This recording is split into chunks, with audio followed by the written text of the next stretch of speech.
सिर्फ एक ही रीजन था कि अगर ये धर्मेंद्र प्रधान का इस्तीफा किसी भी आदमी के कहने से ले लेंगे, किसी विपक्षी पार्टी के कहने से या किसी प्रोटेस्टर्स के कहने से ले लेंगे, तो ये एक हैबिट बन जाएगी कि कल को कोई भी चीज होगी उसके लिए कोई भी आदमी उसके किसी भी मिनिस्टर का इस्तीफा मांगने लग जाएगा। ये उस चीज को हैबिट नहीं बनने देना चाहते थे। आपकी बात सही है, पर बीजेपी कभी झुकी भी तो नहीं है। अरे सर सुन तो लो, पूरी बात तो सुन लो। बीजेपी नहीं झुकी है, उसका मैं रीजन बता रहा हूँ। बीजेपी ऐसा थोड़ी ना होता जो काम कभी नहीं हुआ वो आगे हो नहीं हाँ, सकता। पहली बात तो जो सिचुएशन के ऊपर जो डिपेंड करता सिटिंग है। गवर्नमेंट होती है उसको कम्प्रोमाइजिंग होना चाहिए, उसको होना पड़ता है कभी कभी।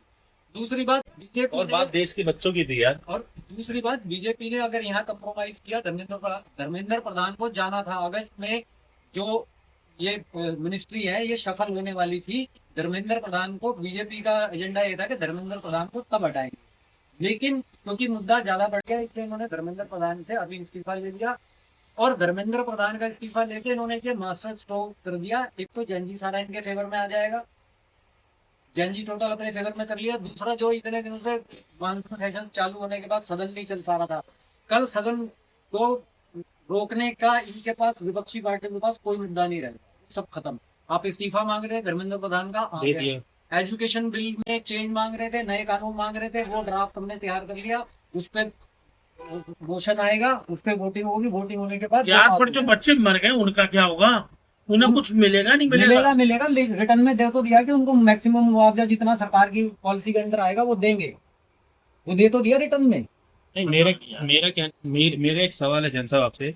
मेरा सवाल ये है कि ये जो धरना प्रदर्शन हुआ है, ठीक है ना, ठीक है, इसके अंदर जो अहिंसा हुई है, जो मारपीट हुई है, क्या वो छात्रों ने करी है? छात्रों के भेष में, या छात्र कुछ उपद्रवी या दूसरी पार्टी के लोग आकर इस माहौल को खराब करने की कोशिश करी? क्या रहा है आपस में?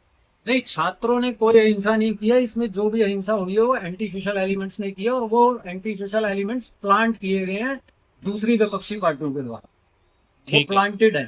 ठीक है। अच्छा, अब तो धरना खत्म हो गया है, इसमें पुलिस वाले भी पिटे हैं बहुत ज्यादा, और कुछ बच्चों को भी चोट लगी है, जो मरे भी है, बच्चे भी मरे हैं भाई। नहीं, मरा कोई नहीं है, गलत नहीं करनी चाहिए, मरने की ऐसी जानकारी नहीं, पर हाँ कि हाँ सीरियस इंजरी हुई है, ऐसा नहीं है कि सीरियस इंजरी हुई है। मैं ये कहना चाहता हूँ, क्या पुलिस इसके अंदर, अब जिन्होंने ये कार्य करा है, ऐसे तो कल को फिर धरने होंगे, फिर घुसेंगे और फिर ये मतलब वो अहिंसा फैलाएंगे वहां पर, असामाजिक तत्व, ठीक है, तो क्या इसके ऊपर कार्रवाई, कड़ी कार्रवाई होगी या नहीं होगी? जो भी लोग एंटी सोशल एलिमेंट जो भी गिरफ्तार हुए हैं या जिनकी भी रिपोर्ट है, अभी तकरीबन 2500 लोग इन्होंने आइडेंटिफाई किए हैं, रोहिंग्या लोगों से भी, अच्छा, जो वहां पर थे, तो उन सबके ऊपर केस करने की, उन सबको डिटेन करने की तैयारी पुलिस कर रही है। वो ये अब खत्म हो गया तो उसके बाद वो कार्रवाई चालू हुई। अच्छा, एक सवाल हो रहा है, ये जो पेपर लीक हुआ है दिल्ली के अंदर, नीट का पेपर, ठीक है, यहाँ पे धरना हुआ, शिक्षा मंत्री का इस्तीफा भी होगा, सेम यही चीज पंजाब के अंदर हुई है, उसके ऊपर क्या होना चाहिए? उसके ऊपर क्या कहोगे? जिन लोगों ने दिल्ली में धरना दिया उन लोगों को जाके वहां भी धरना देना चाहिए, क्योंकि वो स्टेट का मैटर है। तो अगर आप देश के शिक्षा मंत्री का इस्तीफा मांग रहे हो तो वहां के स्टेट के शिक्षा मंत्री का भी इस्तीफा मांगना चाहिए आपको। मुझे एक बात बताओ, जिन बंदों ने ये वीडियोस डाली, फोटोज डाली इंस्टाग्राम पे, फेसबुक पे, यूट्यूब पे, इन पे क्या होगा? कुछ नहीं होगा। इन पे क्या होगा?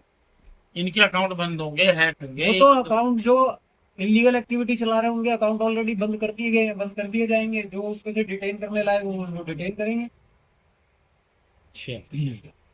हाँ, एक चीज और जो सबसे मेन मुद्दा है जो मैं पूछने जा रहा हूँ, अब आप एक चीज बताइए, मेरा बच्चा है, आपका बच्चा है, ठीक है, हम दोनों पढ़ाई कर रहे हैं सेम जगह पर, हम दोनों गरीब आदमी हैं, मिडिल क्लास आदमी जो भी हैं, हमने बराबर पढ़ाई करी। ऐसा क्यों कि मेरा बच्चा 40% लाया और तुम्हारा बच्चा 90% लाया? मेरा बच्चा तो पास हो गया और तुम्हारा बच्चा रह गया। इसका रीजन रिजर्वेशन है, आप भी जानते हो। इस रिजर्वेशन के बारे में आप क्या कहना चाहोगे? रिजर्वेशन तो खत्म ही होना चाहिए। रिजर्वेशन क्यों? आप आर्थिक आधार पर रिजर्वेशन लो, जातिगत आधार पर रिजर्वेशन। तो अम्बेडकर ने भी कहा था कि इसको एक टाइम तक ही चलाया जाना चाहिए, उसके बाद इसको खत्म कर, ये उन्होंने लिखा था, अम्बेडकर ने पता। बिल्कुल लिखा था, पर कुछ ये जो ऐसी समाज के लोग हैं जो नीले का पुत्र जिन्हें कहा जाता है शॉर्ट फॉर्म में, और वो कहते हैं कि जातिवाद खत्म करो। इसके बाद क्या कहोगे भाई जाके? जाति, जब जातिवाद तो तभी खत्म होगा ना जब आप जातिगत आधारित आरक्षण खत्म करोगे। आप जातिगत आरक्षण खत्म नहीं करोगे और जातिवाद खत्म कर दोगे, कैसे पॉसिबल है? नहीं, वो तो कहते हैं पहले आप जाति खत्म करो फिर आरक्षण खत्म करो। हाँ तो कर दो, सबका सबके नाम से सरनेम हटा दो, सब सिर्फ कुमार लिखेंगे, संदीप कुमार, नितेश कुमार, अंशुल कुमार। कुमार भी लिखने की आदत है, भारतीय लिखो ना हाँ, सब, भारतीय लिखो, इंडियन लिखना चालू कर दो। है ना? हाँ। ये होना चाहिए। नीला रंग का है? लाओ पानी पिला दो।